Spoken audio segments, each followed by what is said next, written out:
Good luck. Thank you, Benny. Do you know if it's possible to share your slides while being able to see presenter view? Oh, I'm unmuted. Somebody might, oh yeah, I'm being listened to.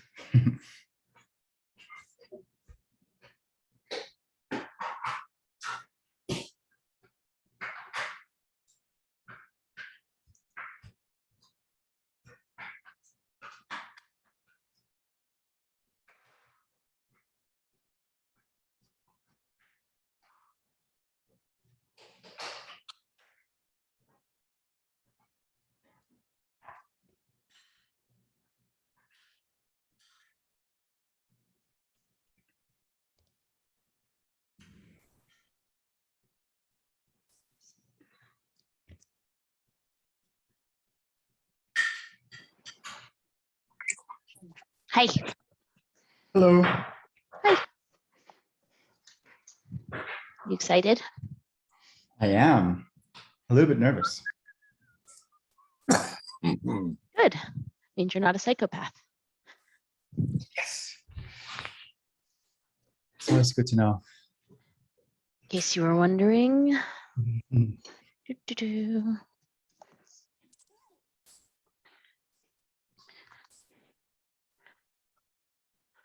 That was fun talking to Danny, wasn't it? Yeah, You helped us change the study. I hope for the better and not for worse. It's going to be all your fault. Oh, it's the wrong thing.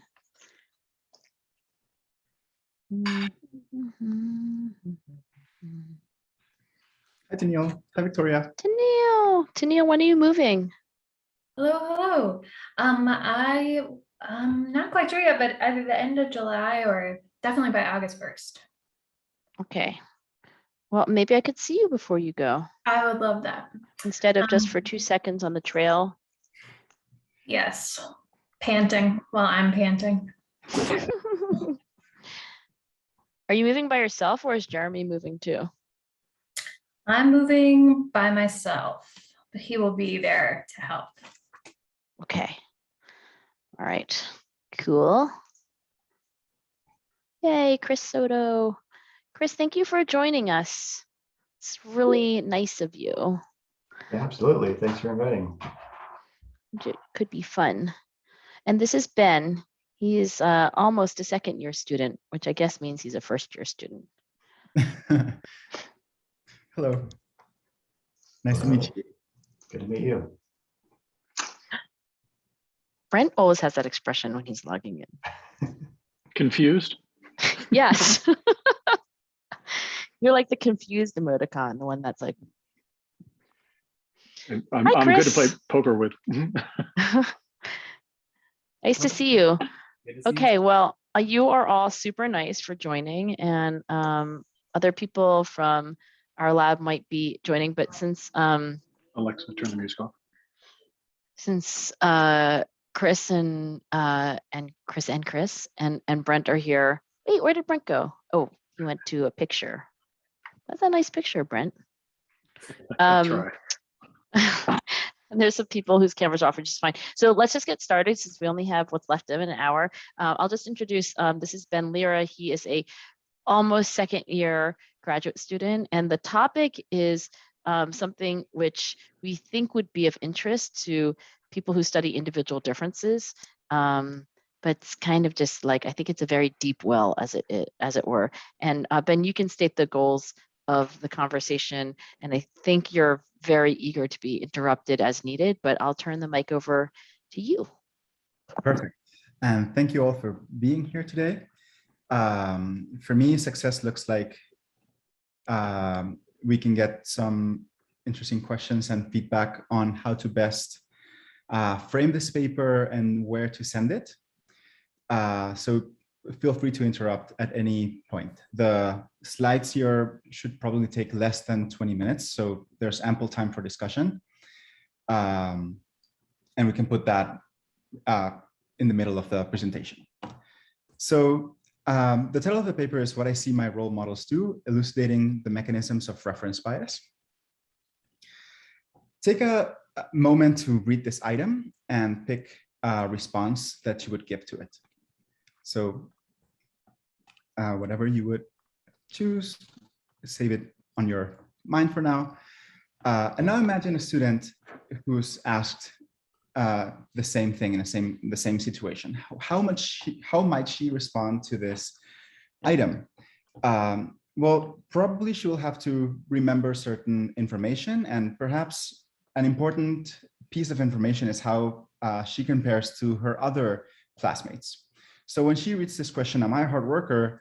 Her mind might go to compare against how the other people in her classroom usually behave. And in this case, the people in her classroom are very, very hardworking, as we can see by the drops of sweat and the very intense studying that's going on here. So this student in comparison might say, well, I'm sort of a hard worker. Now consider the case on the right, where in comparison now, the student looks much, much better. The students are taking selfies, sleeping, playing with paper airplanes. And this, in this case, the same student might say that she is very much a hard worker. So in these two situations, we have a hypothetical student that has the same level of hard work, yet in the case in the left, depending on context, reports to be only sort of a hard worker, and in the case of the right, reports to be very much a hard worker. So what is reference bias? In the same way in which our visual perception is affected by elements in the background, our perceptions of ourselves are also, let's say, tainted by the people who are around us and the reference points or standards that our exposure to them creates in our minds. So reference bias refers to systematic error that arises when participants use different implicit standards to judge their behavior. when they're responding to the same questionnaire items. So I'll take a 3-second breath here so that anybody can interrupt. Perfect. So 2 people, they see the same questionnaire item, but depending on their standards and their peers who inform those standards or reference points, they give different answers despite having the same level of the trait. So in this study, we are asking this question: where do these reference points come from? More specifically, are they informed by our role models? We're defining them as the people who I think exemplify a particular trait, or my friends, that is the people I spend the most time with. So for a little bit of background, early evidence for reference bias comes from evaluations of charter schools. So many of these charter schools are oversubscribed, meaning that they decide which students to take on by lottery. So if we compare the students who were selected by lottery to attend these schools and the students who were not selected to attend these schools, and compare them in different metrics, this can provide some causal test of the effects of these schools. And these schools have place a lot of emphasis in developing self-regulation, and they do raise test scores in college enrollment and a number of objective outcomes, yet they do not increase self-reported self-control. So despite their increases in objective outcomes, they do not change self-control. So either this points to a problem with the measurement, or these schools are changing behavior without changing the underlying personality. Similar paradoxical research in the field of cross-cultural personality psychology also provides these sorts of paradoxical results. So on average, Japanese citizens rate themselves as less conscientious than citizens of the United States on average. So does this suggest, again, are the citizens in the US more conscientious than the Japanese? Or again, is this a measurement artifact? And there's evidence that suggests that it's the latter, that it's a measurement artifact. Because other objective markers of conscientiousness negatively relate to self-reports. So there's one study in which cultural experts' perceptions of Japanese national character and American national character negatively correlated with self-reports. And in another study, they basically measured conscientiousness at the country level via objective proxies, such as the accuracy of clocks and the efficacy of post offices.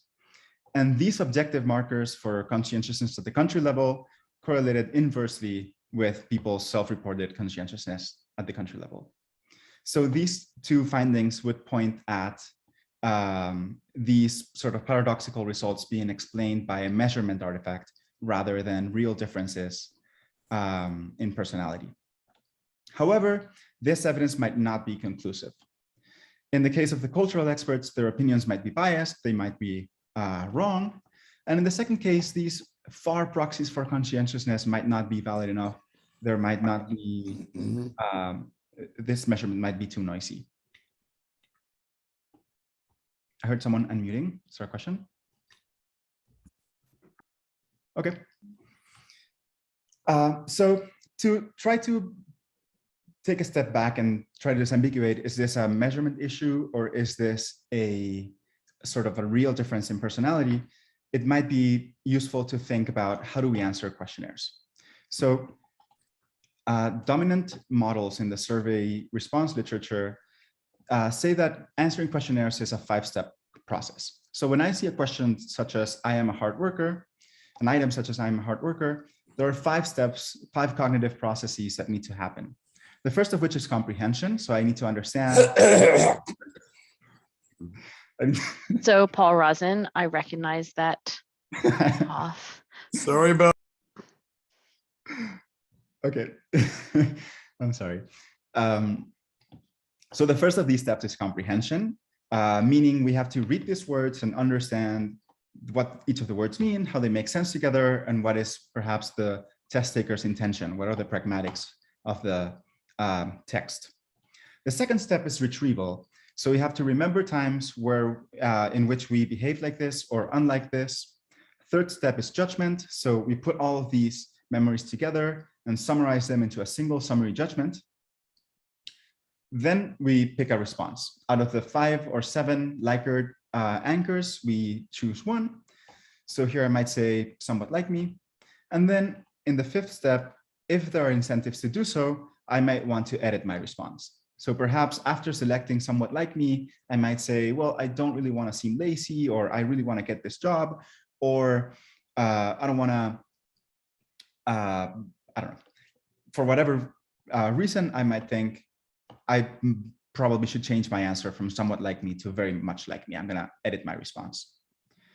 And we know quite a bit on how bias enters questionnaire responding at this stage, at the editing stage, right? When we think about social desirability bias and faking, this is where this really happens. But we don't know a lot about how bias might enter questionnaire response in the judgment phase.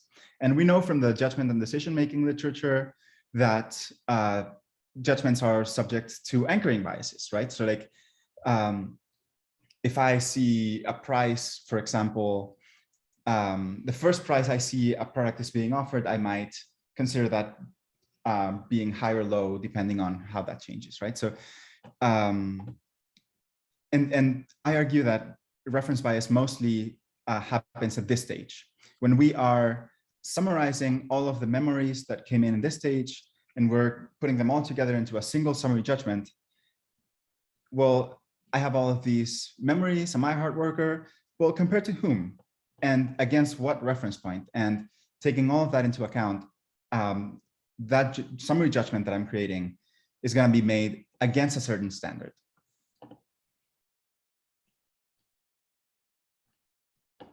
So here's our model. We want to understand how people or why people self-report in a particular way.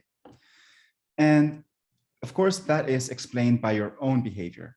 So if you actually behave in self-controlled ways, you're more likely to say that you behave in a self-controlled way. You're more likely to self-report higher self-control if you actually behave more self-controlled. Because in the retrieval stage, you will have more memories and more intense memories to recall. However, reference points will operate in the opposite direction. The higher the reference points for hard work, the higher the reference points for academic self-control I have, the lower I'm gonna rate myself. Because if I have really, really high standards for what is hard work, the higher the standards, the lower I will tend to rate myself. And where these reference points come from, we suggest that they come from how the peers around the person exemplify these, behave in these traits. So if I'm surrounded by people who are very, very hardworking, because of social norms, I will likely create higher reference points, higher standards for self-control. And finally, also because of social norms, the higher reference points will lead also to positively impact my own behavior. So if I have high standards for hard work, I'm more likely to also work harder. So what this does is that we really need to take into account control for our own behavior so that we can see this negative effect of reference points.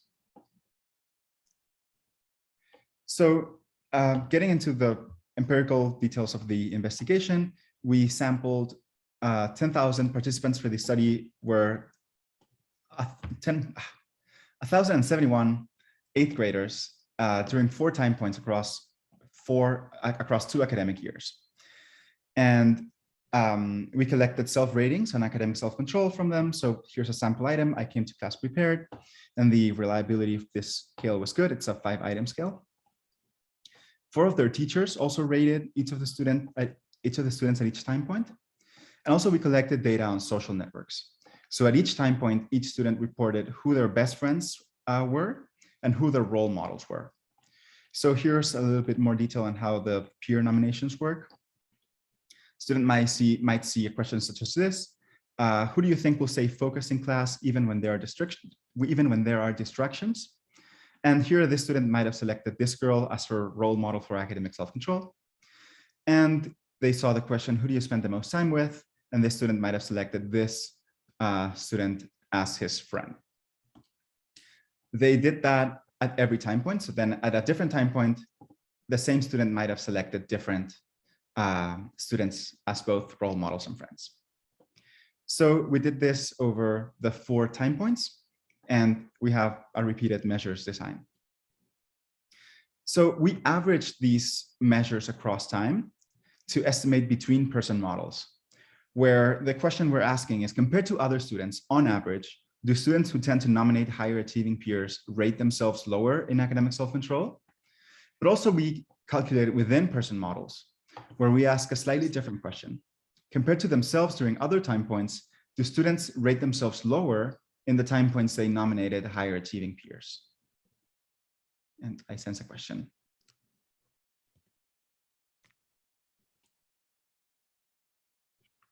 Wait, Okay. you sense a question like I in a- sense, yeah, just- I had a spidey sense, but I was wrong. So far, so good. I will say I really like this slide. Very cool slide. Thank you. Okay, so moving on. Here's the model that we have been discussing. We're going to separate peer behavior as both role models and friends. However, because we cannot measure trait behavior directly, and using self-reports would be problematic because these self-reports could be contaminated by reference bias themselves. There is a Brent Roberts question. Aha, Oh, well, I just wanted to make the spidey sense come true. Come on.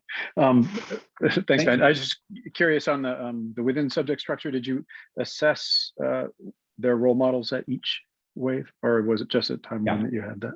So you actually have, and do you know whether they change or whether they're the same people? they do change a bit, and more importantly, the GPA, the average GPA of the people nominated changes also. Right.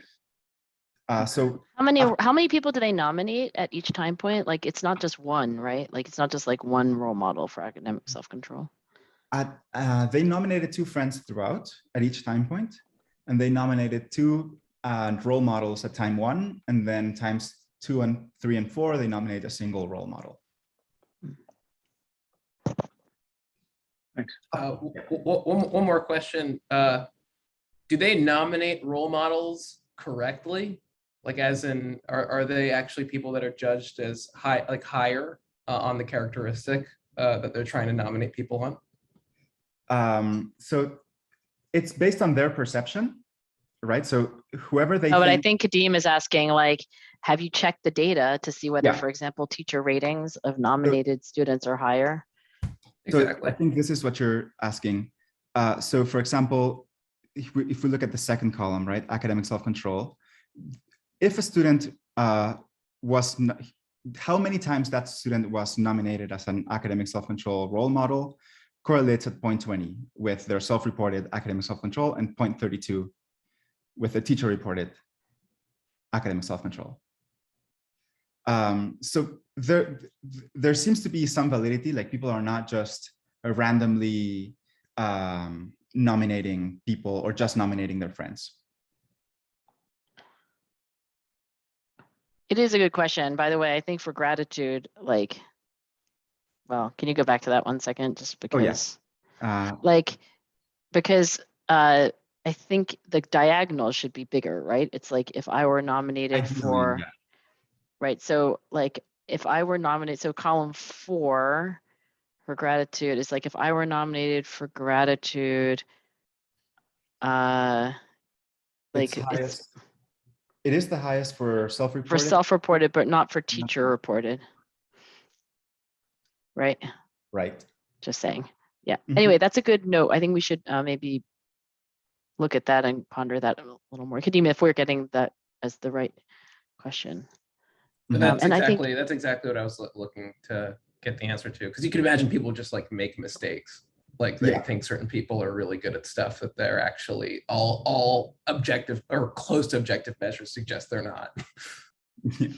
And Ben, I this think is you not should like look. really, really high correlate. They're not like extremely high, but they're like, I think I think they suggest that that it's not just random nomination. And Ben, you keep a track of the Zoom hands, and I think Meg has a hand up. I can't see them. I'm gonna restart my share. Mhm. Hi, Meg. Hi.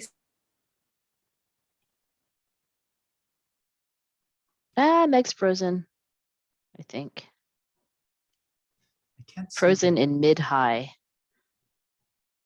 Yeah. It's like that last scene in, or not the last scene in like Empire Strikes Back or something when Han Solo gets frozen.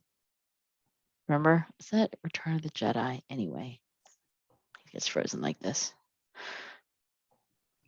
Maybe Meg will restart. Okay, so Sorry. and that's okay, Meg. Are you live?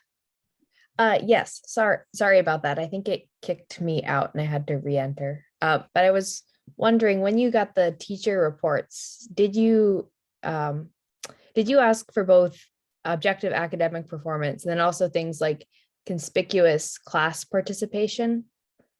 Because that sort of might affect peer reputation. The teacher reports are just on the same items that the students see. So the teacher will see the same 5 items and say, how would you rate this student as in a scale from 1 to 5? So it's not asking the teacher ratings. They're not asking for like specific behaviors. Well, except for that the items are like who Except stays the focused in items are class. I mean, behavior it's matter, yeah. but they're the same. Does that answer the question, Meg? Yes, thank you. Perfect. So we looked at both friends and role models separately, and because we cannot measure their behavior directly, we're using proxies for that. And the proxy we're using is their GPA. So our models are basically trying to predict a student's self-reported academic self-control based on their own GPA and their peers' GPA. So these are the models we are running. So for our results, the first important thing to say is that friendship and role model networks were distinct. So not only are people not nominating random persons as their role models, they're also not just nominating their friends. Only in 20% of the cases, a student nominated someone as both their friend and a role model. And we can see this on this graph. Only the red arrows are arrows in which they're dual nomination. So if the networks were overlapping or the same, we would see much more red arrows as opposed to blue and yellow arrows. So the first aspect, these are all, I'm going to start with the between person models, and we see that a student's own GPA positively predicts their self-reported academic self-control. So this is pointing at this positive arrow. Students who probably behave in more academically self-controlled ways have higher GPAs, and thus they rate their academic self-control as higher. However, their peers' behavior affected them negatively. So the role model GPA negatively predicted self-reported academic self-control. Yes? Are these correlations or are these beta weights? They're betas. So this is Any chance we could see the raw correlations? yeah. Because Brent Roberts, like his statistics raw, like sushi. Like sushi, man. I love my Yeah, you don't talk forget about- the things that you say. Yeah, it's good that you have an intact frontal lobe. Can you see them? Well, no, so Can you it see wasn't the- in Once it like the wasn't- unstandardized coefficients, right? Yeah, so the from the- unstandardized and so not the so there's a GPA composite, but maybe I'm misunderstanding what that is. So I was looking for the correlation of the nominated person's average 1 or 2 persons GPA with the Yeah. self-reported personality, not the and I couldn't Yeah. tell in this table what It's the not here, GPA definitely. composite was. Yeah. Yeah. So is the raw GPA of Yeah. the role model positive or negative? It is Or is positive. it So it actually does have a positive relationship before you start controlling for things. Yeah, so if you don't control for your own GPA, it's positive, Okay. which would be consistent with in basically with Interesting. this, right? If you don't have control for your own behavior, this arrow would be positive because you're basically going through this path, if it makes any sense.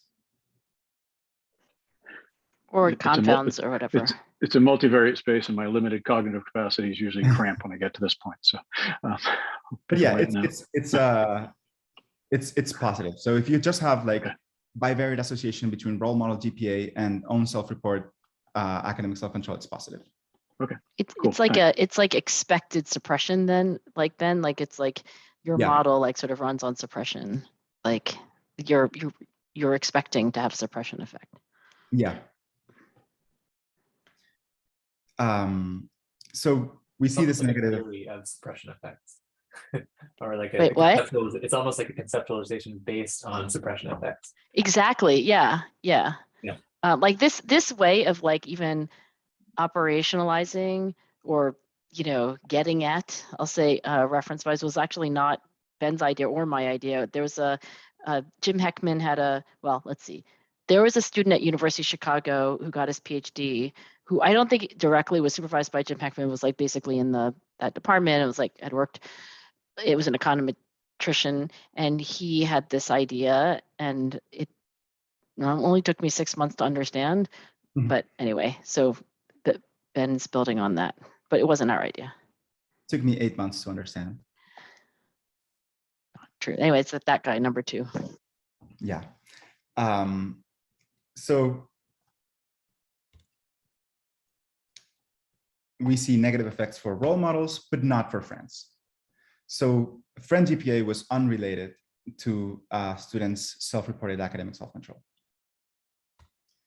So this is all of the relevant data together. All of these models control for demographics, and the results are pretty much the same if we don't control for demographics. If we were to estimate these within people, we see that these effects shrink considerably. So we still see a significant, but now very small effect of role model GPA, and the effect of friend GPA is now non-significant. The effect of own GPA also shrinks. So we're gonna look at the discussion later, but to me, this suggests that there's more noise in this setting. So here are the sort of like the full results. We have negative effects of role model GPA, both between and within people, no effects for friends, and as expected, our own GPA is positively predictive of how we rate our own academic self-control. So for the discussion, here's like the tagline of the whole study: students rate themselves lower in academic self-control when their role models have higher grades. And this suggests that reference bias is driven by role models rather than friends, and it's stronger when comparing across people rather than within people across time. So why do we think we see effects of role models rather than friends? I think this suggests that relevance is more important than availability for reference bias. Friends give us available information. By definition, friends are the people that students are spending the most time with. So their information should be more available for students when they're answering a questionnaire item. However, role models provide information that might be more relevant because it's particular to the trait that they're answering. Role models might provide these more relevant information, and this is what's affecting reference points more strongly. Why do we think we don't see this effect within people, or we see smaller effects when we look at this within people? This suggests that reference points don't really bounce or mercurially are replaced, changed crazily through time, but rather these reference points are slowly updated. Also, there might not be enough time or enough change or enough changes in peer composition or their achievement to be able to see this effect. And also we get a lot of benefits from averaging out the data at the student level in terms of reducing noise. So these estimates are noisier. There's also more missing data because not all students have complete data for the 4 time points. So it seems like not only are reference points not being completely replaced from time to time, but rather also that this is just a noisier estimate of the effect. What are some of the practical implications of this research? For researchers, it suggests that the predictive validity of personality might be underestimated because of reference bias. Why is this? It's because if the people at the top of the distribution with the highest standards are rating themselves lower, and the people at the true bottom of the distribution with the lower standards are rating themselves higher, this would attenuate effects of personality. Second, comparisons of personality, like the ones we saw at the beginning of the talk, be them between schools or between countries, these comparisons will be biased if respondents do not have a common standard. So in the case of the countries, perhaps Japanese people have higher standards for conscientiousness than Americans. And in the case of the school studies, students in charter schools also have higher standards for hard work than students in public schools. Finally, if interventions change behavior as much as they change the standards, their effects can be obscured by reference bias if their effects are measured or evaluated through self-reported questionnaires. And in terms of practice, this suggests that policy applications of questionnaires can be biased, even in low-stake settings. Because reference bias occurs at the judgment stage, this suggests that even if people have no incentives to change the response, even if it's a low-stake settings with people having people do not necessarily want to change the responses, they might still be inaccurate in their responses and systematically inaccurate. What are some of the limitations of this study?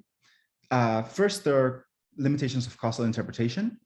All of this data is basically non-experimental, so we cannot infer causality directly.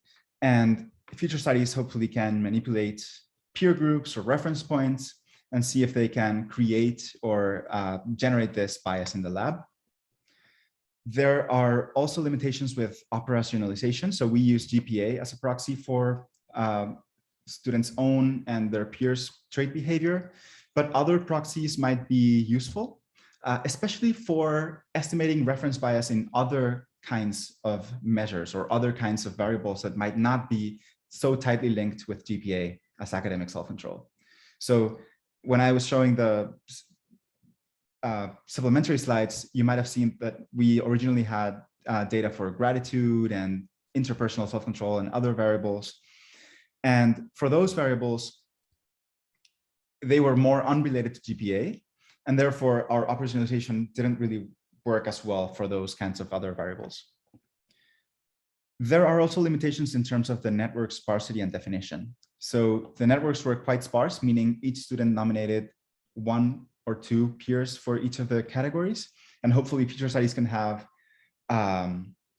more densely populated networks. So students nominating more peers, but also nominating other kinds of peers. So perhaps it might be interesting to look at, for example, popularity networks. So who the students think are popular, and maybe the popular kids have a stronger impact on reference bias. Another limitation is that we did not include task measures of academic self-control, and this would be beneficial because this would provide a discriminant test of the reference bias hypothesis. Because task measures do not rely on judgment. You are asked to display the behavior at a given time point. So in that way, they do not require judgment, and therefore they should not be affected by reference bias. And they would provide a very cool discriminant test to better test the effect of reference bias. Finally, we did not measure standards directly in this investigation, and that would have been very helpful in providing better or more complete mechanistic evidence.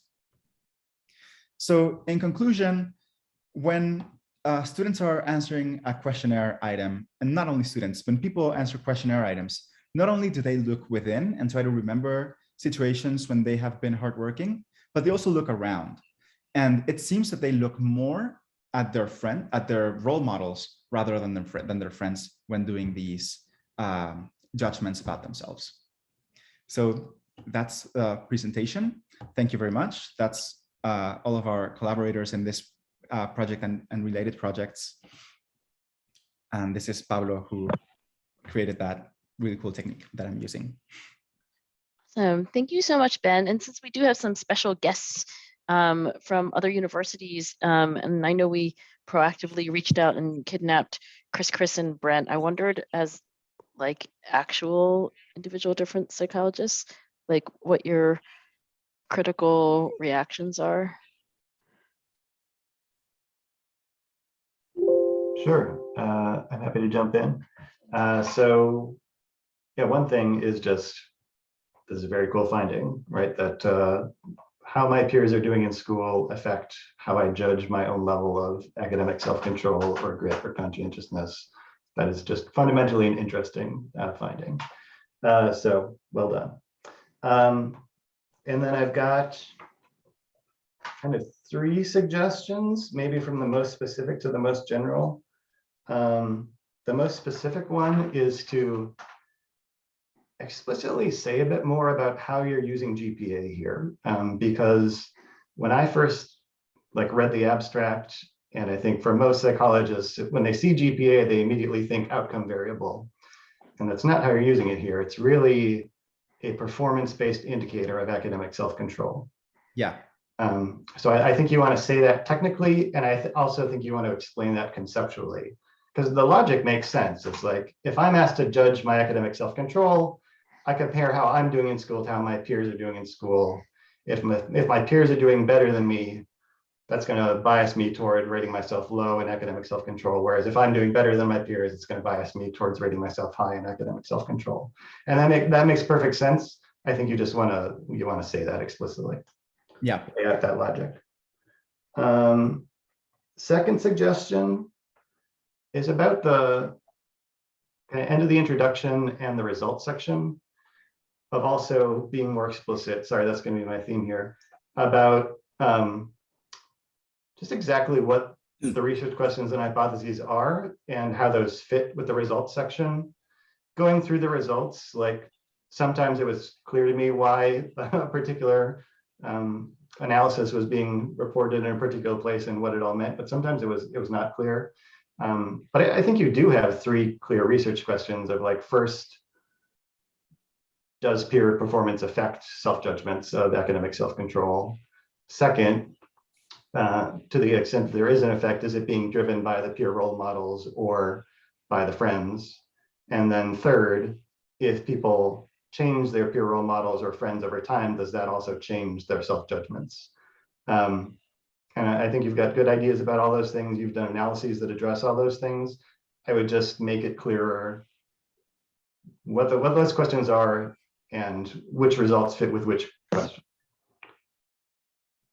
And then the final and kind of biggest picture one, and this isn't so much a suggestion as it is just kind of raising an issue of how you want to frame this. So the way that the paper is written now, it's mostly framed in terms of measurement and assessment, like stage 4 in your figure 1 model, right? It's like the response of how do I choose the Likert response when I'm answering the question?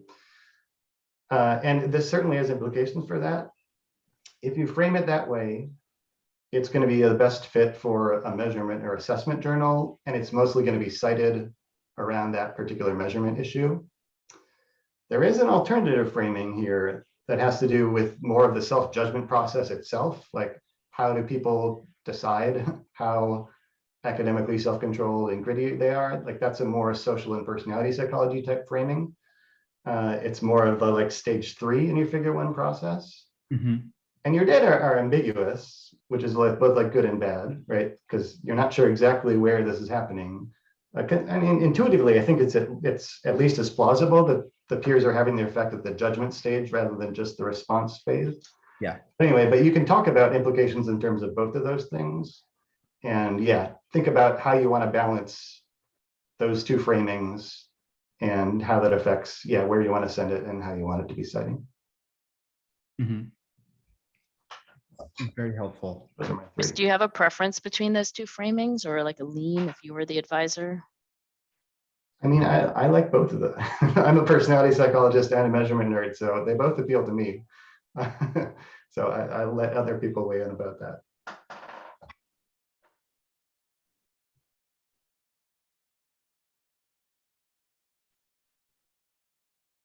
Chris, you want to go? Or you want me to? Sure, yeah. Chris stepped on my main point, which was the third. So it's always the risk of having Chris S speak first. But because we worked together long enough. But I would say stepping back a bit more conceptually, I'm not sure if this belongs in the introduction, in the discussion, or just in your mind. You know, there are likely constructs that are more susceptible to this kind of bias than others. And you've explained the lack of results for gratitude in that you don't have a good operationalization for the objective measure in others. But one might expect that, you know, if you have had a good operationalization, that gratitude would be a really good example for this reference bias because you can see it. You know, you Yeah. can really compare yourself against others. And so aligned with what Chris was saying in the last bit about where you send this this manuscript, you know, clearly with where you're doing your PhD with these data, and you can also think about it in terms of an educational psych type paper, given the implications, given what you have, you can think down those roads. But I think it might need a bit more of a rewrite than what Chris is describing if you were to take it that way. Like you need to really talk about the importance of self-control and grade and all those things. And I'm sure you have that or you've read that over and over. So that would be a third option. But I would, and maybe I'm just not as well versed in the prior papers that talked about this bias, but I would have liked a bit more justification on why these constructs or for an empirical assessment of this kind of bias, because I can imagine a mean reviewer saying, I like the cartoon where you can imagine yourself watching these other classmates sweat or goof off in class. But there are many other constructs in which you can much more easily access those kinds of role models. Does that make sense? Yeah. I think like Oliver John, like had this study that he talked about at a meeting, but then I kept like looking to see if it was published and don't think it did, like that big five, like that there's more reference bias for conscientiousness than for the other personality factors, but I don't think, maybe I dreamed it, but I think he said he did No, that Chris is study. seeing his head movements. He says, yes, that exists. Yeah, But I Angela don't had think that exact same experience with that paper. But Oh, it that- didn't, but you can't find it, right? Yeah, the paper itself It's like- doesn't seem to exist. No, but yeah, I know the study. Okay, good. All right. So, all right. Okay, good. Iterator reliability. Mhm.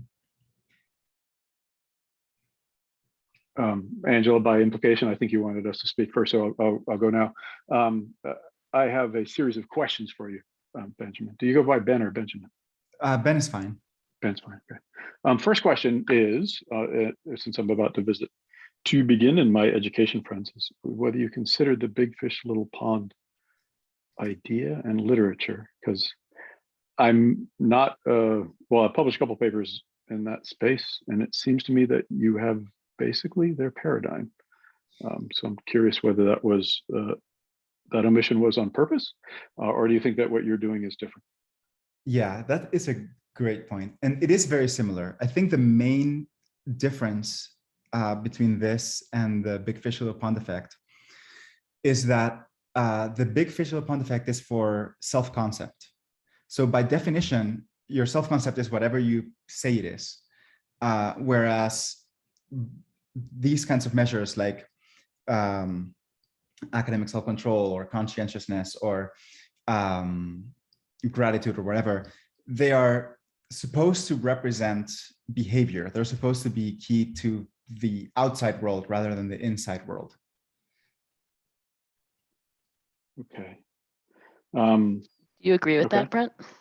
No, I mean, I think to the extent that, I mean, you have an entire paradigm that's dedicated to this technique, controlling for ground truth, your ability, and looking at how you judge yourself. That, you know, it seems like a conspicuous omission to not mention that the educational researchers have been at this for a long time and have found a reliable effect. It goes to the second question I was going to ask, which might get in the splitting hairs position. But if I were a traditionalist in the personality field, I could argue that you didn't measure personality in the study, because you didn't measure conscientiousness or the big five or any traditional trait measures. In fact, you measured what some might call self-concept measures. You measured things that have explicitly been described as not personality for most of the time they've existed. So it was interesting to me, and you know me, I'm going to say, yeah, I'd love to include everything in personality, but there are some people who would say this isn't personality, this is actually self-concept. Why do you want to argue that they're personality? And what evidence do you have to that effect? And can you contribute that evidence to the paper to inoculate the reviewer too, who's going to come along and say, well, you know, this isn't personality, this is self-concept, so it is the same thing as a big fish, little pond. That's a very good point. You know, like, I know this is this recorded? Yeah. David Yeager, who's like a co-author on another thing, was like, who's the guy? Is it Herb Marsh or something? Yeah. Yeah, Herb is the guy. Yeah. He was like, don't get Herb. He's mean. He is right. He is, well, and that's why I'm bringing it up. I mean, so that could be a reason for avoiding it. I mean, you don't want Herb as a reviewer. But that isn't like it's yeah. That's like that's interesting. Anyway, but like, I think you're right. Like, if it is about this judgment step, right? It's like, who am I? Like, you know, it could be more of a that it you know, I guess I'm not that much of a hard worker, right? Like, it is a right. I think when people ask, like when people administer a self-regulation questionnaire, be them like a researcher or a policymaker, I don't think they're looking at what is your perceptions about yourself. I think they really interpret those things to mean how you actually behave or who you actually are as a person. So yeah, I'm surprised to hear that like some people would consider a self-control measure as a self-concept or a self-concept measure. Well, this gets to the question that was implicit in Chris Soto's comments, which is, who's your audience? Because if you're going to go into a personality audience, it's a natural question to ask. If you're going to go for social psychologists, it's a natural question to ask. If you're going to go for educational scientists, you're going to run into Herb Marsh, which, and by the way, if you're going to do that, just cite him as many times as possible, because the only thing he's interested in is H-index, and you'll be fine. That's the Herb Marsh strategy that you need to employ. So all the young people are taking notes. Take out your cynical pen. But I mean, so while you might be correct in the sense that certain policymakers, maybe economists, though I don't even think economists would think that. In fact, they really don't like self-reports for a good reason, because they assume they're biased. And most well-informed personality psychologists wouldn't take any of the positions as ground truth. Nor would anybody take a self-reported rating of anything as ground truth. So, I mean, I don't know if that's a fair assumption to make going in, unless you have a very, very narrow audience that you're intending to talk to. If you are intending to talk to the traditional audiences like us, it's a question that's going to come up. So I think we should revisit. I haven't read, I mean, I did read, but then I haven't read in a little while, Ben. I think we should reread the Marsh stuff and ask the question also, like, really, what is the contribution over and above what he's, because I can't remember like what his, I mean, I know what the big fish little pond effect is, but it could be that this is help incremental to that anyway, right? You got it cited once, and I figured that was like a coverage citation. Yeah, you got to cite it more than that. It was like, editor, please don't send it to Herb Marsh. But look, we did. It was definitely like, yeah. Okay, that's good. Well, can I ask actually? Oh, sorry. Go ahead, Brent. Yeah. Also wanted to ask you. I was gonna say, what- Paul has his hand up, so I don't want to necessarily. Oh, I Paul, have a more real que- hand. I have- only have more recognize Zoom questions, hands. But I will defer to Paul if he has a follow-up on that. Okay, first of all, I want to say, I thought this was a very interesting line of work, and I'm really impressed with the range of data you got from 1,000 people with peers and teachers. I mean, that's a lot of hard stuff to get. I have just two comments. One is the opposite of what you're saying in a way, which is it's a remarkable thing that if you ask people, would you rate your quality of your life, giving them a choice, they don't all say, compared to what? I mean, that's a ridiculous question. What's the quality of your life? And Ed Diener cites someone who in New Hampshire, in response to this question, said exactly that, compared to what? But I think it's amazing that almost everybody doesn't say that, because it's a impossible question. So that's just one thought. We should find out why people think they can answer that question. The other thing I wanted to mention just was in your introduction, I think your Japanese example as a reference level issue is misguided, because the main reason that the Japanese show lower measures on almost everything positive is that their culture is very modest and they don't like to be seen as excelling. They don't like to celebrate victories and things like that.